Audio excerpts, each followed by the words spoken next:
Hi, it's Griggs with Obsidian Wisdom. Today we answer the question, where do I invest my money after retirement? At the heart of this question is, I don't want to run out of money. That's what we're really concerned about. We're trying to figure out where to invest my money to make sure I don't run out. But at the same time, we also know that I can't just stick my money under a mattress, because if I just stick my money under a mattress, then I also know that I have this other thing called inflation, which is technically like us taking a 3% loss on our money every single year. That every single year we wake up on January 1st, we've started with a 3% loss on our investment. Now, is that exactly how it is? Of course not. That's not exactly how it is. But the idea is I need to make sure that I at least make more than inflation, so that I maintain the exact amount of money that I had yesterday, today. And so when it comes to investing after retirement, we're trying to find this balance. I want to be able to invest in assets that continue to grow my wealth because that helps me feel comfortable that I won't run out of money in retirement. But I also don't want to be so aggressive that if something was to happen where we have a recession or the stock market crash or real estate values start going down and my business has to close, if any of these things were to happen, I'm also not so overexposed that now I'm risking losing 50, 60, 70% of my investments. That's what happened during the 2008 recession. As you guys are well aware, the stock market went down about 70% in a very short amount of time. And depending on when you were to retire, that would be something that could devastate your retirement. The fancy term is sequence of returns. It just means that if I lose my money in the earliest years of my retirement, it's more impactful, it's more devastating to my retirement success than if I was to lose that same amount of money maybe 10 years into my retirement. The idea is if I had $100 and it grew to $1,000 and then I lost 10%, well, I still have $900 from the $100 I started with. Versus if I lost 10% in the beginning when I had $100 and then I'm at $90, well, now I have to make more than 10% to just get back to the 100. And if I'm not able to do that for 3 years, it's almost as if I started 3 years in a hole. With that said, let's go ahead and get started. I have put this list together today where we're going to be able to go through the 6 relatively safest to the relatively riskiest investments. The safest investment for you currently is going to be a certificate of deposit. If you put your money in a certificate of deposit, that is a CD. And all a CD is I promise not to take the money out of my bank account and I will leave it with the bank for them to invest and make money on their own. Because we're in a high interest rate environment, we actually see that CDs are performing pretty well currently. You could probably find a CD that's going to keep up with inflation. You can get a return on 3%. I've seen some as high as 5 or 6%. For example, Marcus by Goldman Sachs, I believe it has an annual percentage yield of 5.5% currently. And that's with a $500 minimum deposit in a 1 year term, which is relatively short if you were able to get a 5% return over a 1 year span. But what we often end up seeing is when the interest rate environment changes. So when we're not in times of high inflation where interest rates are increasing, where we're getting paid more, you and I both are well aware that 5 years ago, you probably got a 1%, and that was considered a really good return on your CD. And for that reason, we normally wouldn't invest all of our money into a CD because we're able to get a 5% return today. We would normally have to spread that out because we don't know what's going to happen in the future. That's how we future proof our wealth. The second investment from our safest to riskiest is going to be any pension or annuity options. Generally, the only difference between an annuity and a pension is that a pension is offered at my employment and an annuity is something I purchase myself directly from the insurance company. But your employer also gets their pension funded through an insurance company. And they also have actuaries that estimate how much you can make paid out. So we generally don't see from a nuts and bolts perspective from the investment instrument that I'm using. They're relatively the same. Now, with that said, you can structure an annuity in a way that is not like a pension. And we'll talk about that a little bit more at the end. And I have another video and I'll put a link to it where I go into more detail about an annuity. But the idea of an annuity is I get a guaranteed income for the rest of my life. Sometimes we can structure our annuity in a way where we don't receive a guaranteed income for the rest of our life. And then because of that, it changes the amount that you get. And I'll give you a very high level example of this. Basically, the way it would work is, let's say you have an annuity where you have a single life annuity. That means that it's only in your life. If you live to tomorrow, then it's the end of your annuity. If you live for 150 years, well, we're promised to pay that annuity for 150 years and then everything in between. Because you're taking on the risk, because you could pass tomorrow or you could pass in 150 years, you're going to get your highest payout on a single life annuity, just on your single life. And that could be $1,500 a month for the rest of your life. The second annuity structure would be called a period certain. And all a period certain is instead of me saying, well, I may die tomorrow and then that's the end of my annuity, I want you to promise me, insurance company, that you're going to pay this annuity out at least 10 years, at least 20 years. Even if something happens to me, you promise that you'll make a payment to someone, some beneficiary, so that I get this money that I've invested. An insurance company is going to say, sure, no problem. And what we'll do as an insurance company is we'll pay you $1,000 a month because you're sharing more of the risk with us. That no matter what happens to you in your life, we have to at least pay 10 years. So you might still live to 150 years, or we're on the hook for 70 years, but you might only live for 1 year, but we're still on the hook for at least 10 years. So they would reduce the amount that you're going to be paid out. And then the third option is going to be the joint life with rights of survivorship, which we've also heard or referred to as the love choice, because there's someone else that you care about. And so you have the annuity structured in a way where it's going to pay to the end of both of your lives. So it could be your life and your spouse's life. It could be your life and your child's life. It could be your life and your grandchild's life. And depending on how many years the insurance company believes it's on the hook for, that changes how much you would receive in that joint life. If it's you and your spouse and you're both relatively the same age, then it might not change the number that much. So instead of it being 1,500 with a single life, maybe it's $800 with the joint life of survivorship. But if it's your grandchild and your grandchild is 10 years old, well, they may only pay you $300 a month. The insurance company knows that they're not only going to pay to the end of your life, they're aware that they're going to pay to the end of the grandchild's life. And that is going to be a pretty long time. Because you can structure your annuity in a way where the insurance company is giving you a guaranteed income for life, it's pretty nice as far as just having a set flat minimum where no matter what happens, no matter what your stocks do, you know that you're going to receive whatever that minimum floor is, depending on how much money you stick inside of an annuity. Naturally, the issue is going to be from the inflation perspective because a lot of annuities, at least fixed annuities, don't always keep up with inflation. It just gives you a certain amount of income so that you have at least a floor. And annuities don't just differ from the life that the annuity is structured by. What we've been talking about is a fixed annuity, and that is where I receive an income stream for the rest of my life. But now we have index annuities, and it's just as it sounds. My annuity has a portion that is funded just as a traditional annuity, where the insurance company is investing in bonds and other safe investments. And then I have another portion of my annuity that is in the stock market, where I have the ability to gain some of the returns of the stock market. And normally what happens is your annuity will have a floor and it'll have a ceiling. So your floor will be basically your fixed annuity. So let's say we're going to give you 1.5%, 2% every single year, no matter what happens, because right, that's what your fixed annuity would have been. And then it says, hey, if for some reason the stock market does well, then the index portion, you can get up to maybe 5%. And then you have the different fees and things that are inside of your annuity, which is why for most people, if you're going to be invested in the stock market, then invest in the stock market separately. If you want to have an annuity for the income stream for life, then have the annuity and the income stream for life. Mixing them together generally, as far as the fee structure, it just doesn't really give the benefit that really works for you. Now, I have seen it where people just like it more simple, so we can do that. But I'm just letting you know, generally speaking, the way the numbers work, it doesn't really work as well. And then that fades us into the third option, which is a variable annuity. And a variable annuity is normally going to be where you can actually pick individual stocks and mutual funds inside of your annuity. Now, what some insurance companies will do is they will only give you access to some of their mutual funds inside of a variable annuity. So that way they're like, hey, these funds work really well. These are some of our great funds. And you'll say, I love that fund. And they'll say, well, I have to put it in this wrapper of a variable annuity. Now, variable annuities are the furthest from the traditional idea of an annuity, where you don't even have a promised income stream for life, but you do have access to some of the stock market with ETFs and mutual funds and different things. But the fee structure inside of it is pretty rough. Now, they do give you the ability where I've seen some riders where you could say, for example, hey, if I put in $50,000 and for some reason in a 10-year span, my money is now at $40,000, I have a rider where you'll at least give me my $50,000. You'll make me whole again. Now, every rider that you add into your annuity changes the fee structure. So it is something that you want to read and take a look at, or at least have a fiduciary professional look at. But that's the idea of an annuity. I'm trying to get an income stream for the rest of my life. The third and fourth investment on our list is going to be bonds. So first you're going to have government bonds because, right, the government is bigger. If the whole United States government collapsed, you and I know that we're in a pretty big problem. And then fourth on our list would be corporate bonds.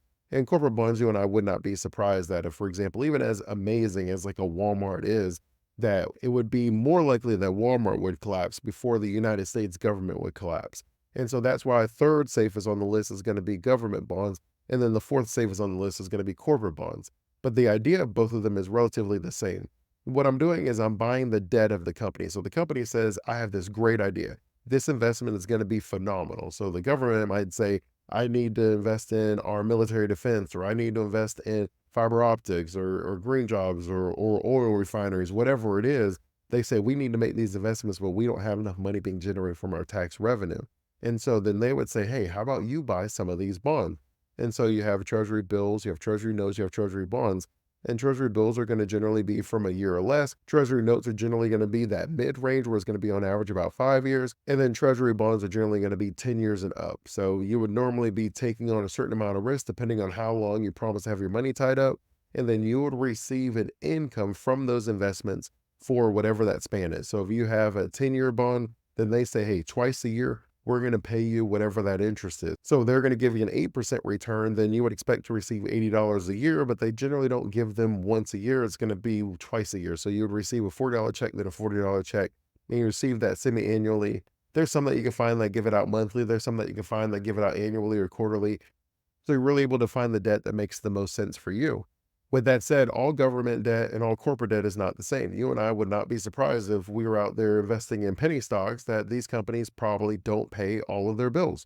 And then if you think of it from the perspective of a credit report, you and I know that someone with a 500 score is not the same as someone with an 800 score. Well, that's also true when it comes to you purchasing these bonds and these debts from these companies. It's also true when it comes to purchasing these bonds and these debts from these governments. Every government doesn't have the same oversight where they're able to keep the corruption to a minimum. And so you do have to take a look at these different governments and these different bonds so that you can make sure that you get a really good return.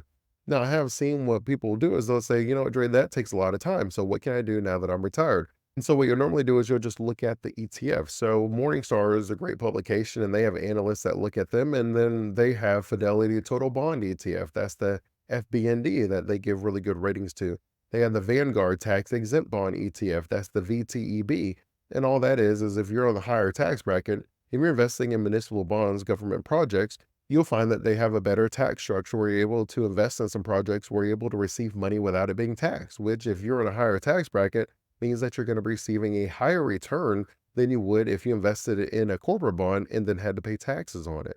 And they also have the iShares Core US Aggregate Bond ETF, and that's the AGG. It's just that it sounds we aggregated all the bonds in the United States. So you have some short-term bonds, some medium-term bonds, some long-term bonds, and it's a little bit of everything, and they kind of put it all together for you.